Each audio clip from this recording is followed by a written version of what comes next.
Hello and welcome to the second lesson in our series. Good to have you with me, and we're going to work very hard on this segment on things that are a little bit more involved. And before we get to these more involved elements of improvising, I'm going to tune you up. So going from the bottom up, from the sixth string, here's an E.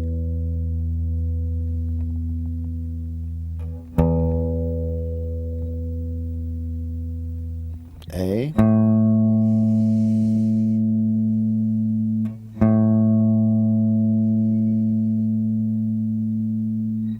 D,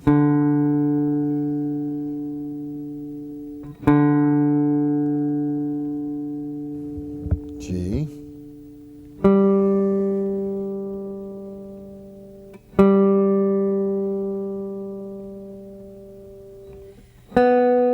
B,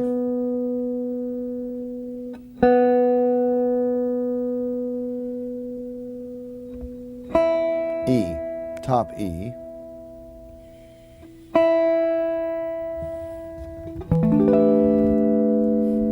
let's see if we have an E chord. Well, that sounds pretty good, so we'll go with that.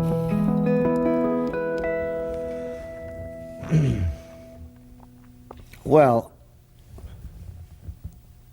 you're thinking about creating an improvised line in what is roughly known as the traditional jazz context. To me, the traditional jazz context does not connote Dixieland or swing music per se as much as it talks about when I was growing up, it was called progressive playing, progressive improvising, modern jazz, what you will. But the sophisticated elements of so much of the kind of creative phrasing that I think you're interested in learning come from a particular altered dominant seventh chord. And, well, let's say we're in C minor. There's your tonality. And we can sophisticate it a little bit with a C minor 7. Get a C minor major 7. C minor major 7. The minor major 7 sound is something I want you to start being able to develop hearing-wise. Okay, here's a C. Keep that C note in mind. Ba. And I'll play this chord. There are no C's in this chord, yet it is a C minor major 7. So when you hear that, I want you to be able to go right to this kind of sound. How do we get that sound? It's from a scale that comes from classical music's melodic minor scale. I call it the jazz minor scale because it only deals with the classical melodic minor's ascending sequence.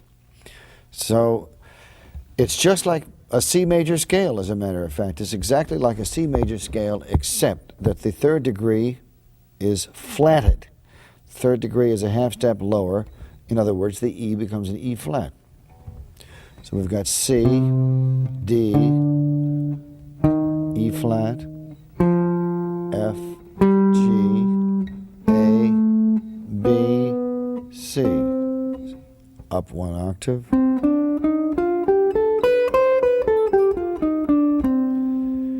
Now, if you look at it, you can probably see you can visualize maybe some chords that go around it, especially if you're in the seventh position here. You might think, oh, I kind of know what this is about because we've got, this is kind of like an F9.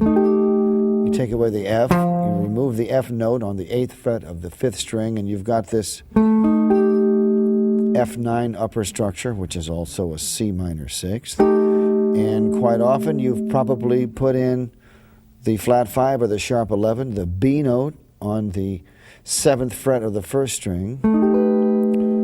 And you've used that in various things.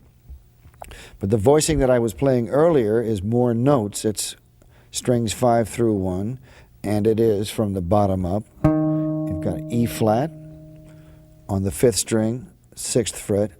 On the 7th fret, your 2nd finger is going to cover strings 4 and 3 with the notes A and D respectively.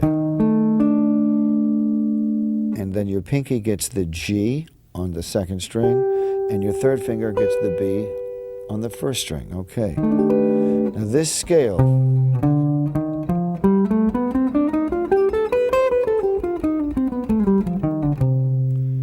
that's going to cover that.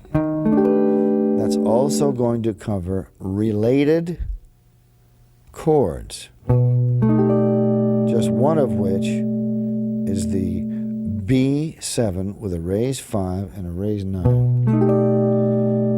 But again, returning to the point I want you to work on, and by the way, here's another voicing of the minor major 7 covering strings 4 through 2. When you hear this, it looks like a major 7, only a major 7 form that's played on strings 4 through 1. You just take that same form and move it over one string down, and you get from the bottom up E flat, G, B natural, and D. It's the same thing.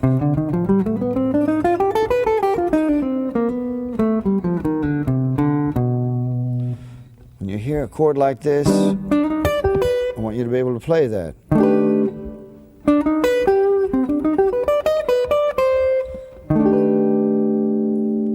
Get used to that, and then we're going to start finding ways to use it.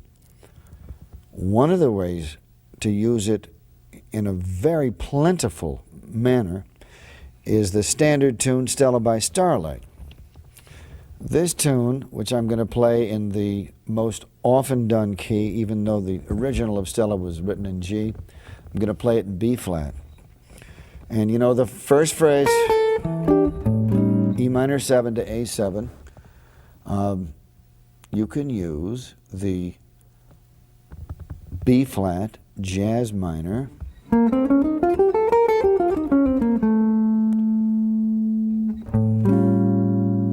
for those changes.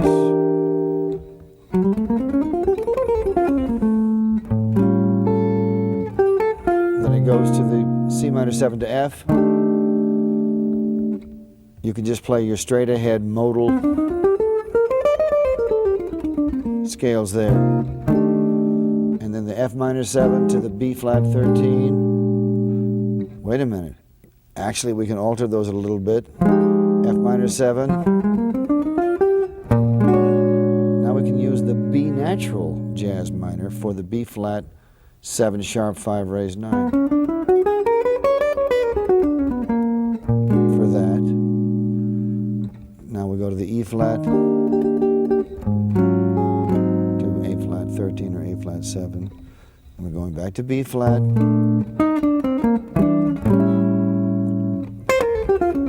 You can throw it in real quick, the B flat jazz minor on the A flat, the A7 with the raised 5, and then D minor, going on down to go into the tonality of F, and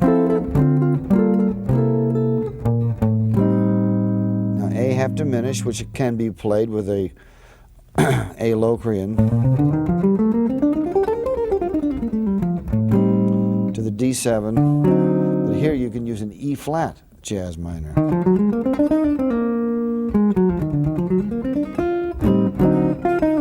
And then immediately the next change, which